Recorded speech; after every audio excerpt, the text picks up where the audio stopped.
They are paid by a silent partner to assassinate targets. Some have spilled so much blood that they've become famous in the Hall of Fame of murder. Here are the most monstrous hitmen in history. Iceman, the cold-blooded killer. Richard Kuklinski is an American criminal and hitman, as imposing for his build of 6'4", 300 pounds as for the number of murders he has committed.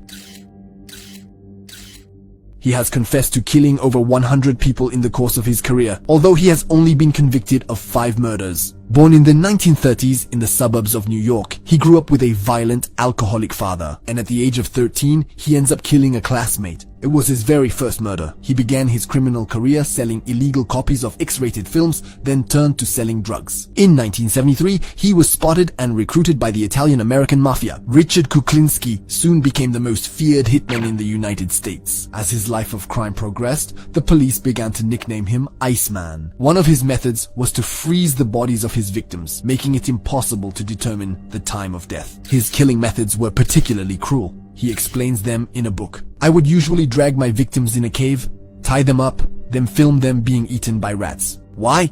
It was to send a video to the person who ordered the killing. Before his arrest in 1987, he was a well-liked neighbor in his residential New Jersey neighborhood, a loving father and husband. No one around him suspected his double life as a hitman. In the documentary Confessions of a Mafia Hitman, he utters these chilling words. I would move heaven, hell, and anything in between to get to you. Wouldn't be safe anywhere if I was mad at you. If you don't kill me, you're stupid. So next time you see me, I will kill you. Sentenced to 2 life sentences in 1988, he died in prison 18 years later. Some say he was poisoned, but we'll never know. Popeye, Escobar's right-hand man. John Jairo Velasquez is a Colombian hitman and one of Pablo Escobar's most loyal associates. For the man he called the boss, he is said to have killed over 250 people and ordered 3,000 murders. He was born in Colombia in the 1960s. At the age of 12, he witnessed a settling of scores. Years later, he recalled that he was not afraid. Quite the contrary. He first joined the army, then the police, and finally a cartel specializing in cocaine trafficking. In cartel circles, he became known as Popeye, a nickname given to him by his fellow students at the Naval Academy because of his prominent chin. An accomplice to thousands of deaths, he didn't hesitate to kill civilians in order to get at prominent Colombians. In 1992, at the age of 30, he left Pablo Escobar to turn himself in. He confessed to having supplied the weapon that killed Luis Carlos Galán, a presidential candidate in Colombia, to having also killed a prosecutor, and to having participated in the kidnapping of Andrés Pastrana before he was elected president. The court then handed him a hefty 4-decade sentence. He was finally released 23 years later. He then created his YouTube channel, which quickly reached over 1 million subscribers. There,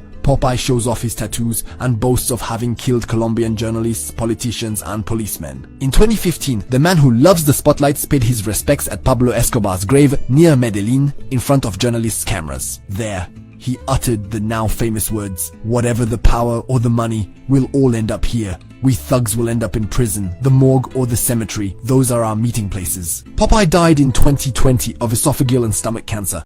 Roy DeMeo, the butcher.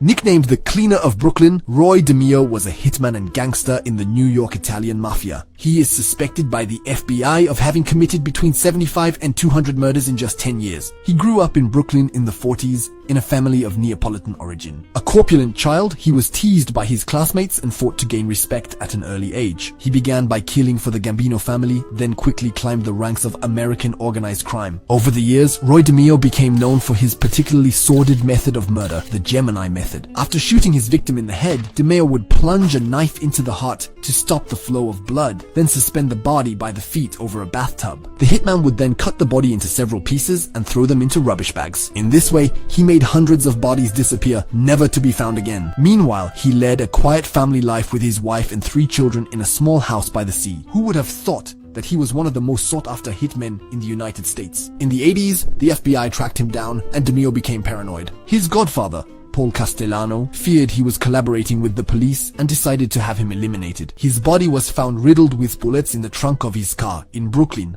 on January 10, 1983.